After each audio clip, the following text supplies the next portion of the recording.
दोस्तों, आज की कहानी में दिल टूटने की आवाज साफ सुनाई देती है। अन्नू अपनी उम्मीदों से लड़ती है और आर्या खामोशी से दूर चला जाता है। क्या ये दूरी हमेशा के लिए होगी या किस्मत कोई नया मोड़ देगी?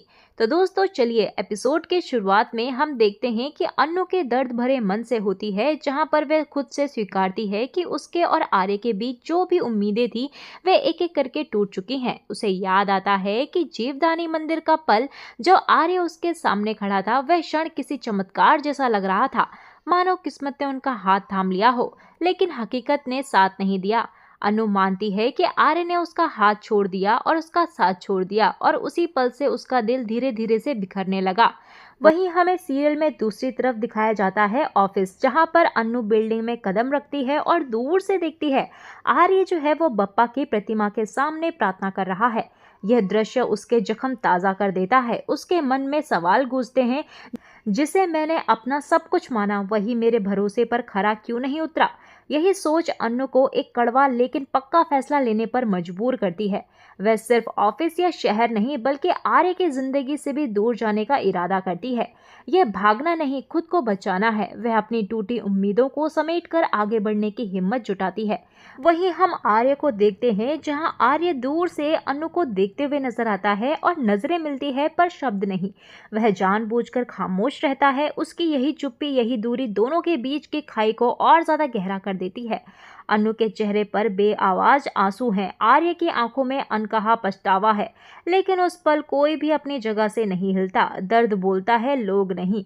वहीं माहौल में बदलाव तब आता है जब मीरा सबके सामने नरमी से बताती है कि अन्नू अब जयपुर ब्रांच ज्वाइन करने वाली है, इसीलिए ऑफिस में उसकी विदाई रखी गई है। शब्द सरल है पर असर गहरा। ये सिर्फ जॉब ट्रांसफर नहीं, बल्कि एक रिश्ते की किताब को बंद करने जैसा है। और तभी वहां पर मीरा जो है वो बीच का रास्ता अपनाते हुए आर्य से कहती है कि वह अन्नू को गुलदस्ता दे। तो यहाँ पर छोटे से काम में भी बड़ा भाव छिपा है, शायद अलविदा या फिर शायद माफी। जी हाँ दोस्तों, आर्य यहाँ पर धीमे कदमों से आगे बढ़ता है, हर कदम में झिझक, हर सांस में बोझ। वह गुलदस्ता थामे अन्नू तक पहुंचता है। कमरे में सन्नाटा और सिर्फ धड़कनों की आवाज सुनाई देती है। अन्नू यहाँ पर सामने खड़ी होती है और आंखें उसकी नम होती है। वह पल कहता है कि कहने को तो बहुत कुछ था, पर वक्त ने इजाजत नहीं दी। आर्य की उंगलियां कांपती हैं। अन्नू के पलकों पर आंसू चमकते हैं।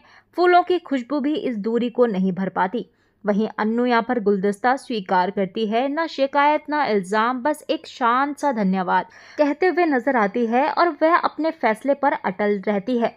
उसे जाना ही ठीक लगता है। यह हार नहीं, बल्कि आत्मसम्मान है। तो दोस्तों, आपको क्या लगता है कि क्या आर्य कभी अपने मन की गांठें खोल पाएगा? क्या जयपुर नई शुरुआत देगा या पुराने रिश्तों को अंतिम विराम देगा? क्या किस्मत फिर से एक बार उन्हें किसी मोड़ पर मिला देगी? तो दोस्तों, ये एपिसोड जो है वो इमोशनल टेंशन और हार्ट ब्रेक का नाजुक संतुलन है। अन्नू का साहस, आर्य की चुप्पी और मीरा का व्यवहारिक कदम, तीनों मिलकर कहानी को ऐसी जगह पहुंचा देते हैं जहां अगला फैसला दिल और हालत दोनों मिलकर करेंगे। तो दोस्तों, आपको क्या लगता है कि क्या आर्य और अन्नू दोबारा से मिल पाएंगे या अपने दिल की एक दूसरे को बात कह पाएंगे? आप हमें अपनी राय जो है वो कमेंट सेक्शन में जरूर दीजिएगा। तो चलिए दोस्तों, मिलते हैं आपको नए एपिसोड में नए अपडेट के साथ। तब तक के लिए नमस्कार। वीडियो पसंद आई हो तो वीडियो को लाइक, शेयर, सब्सक्राइब जरूर कीजिएगा।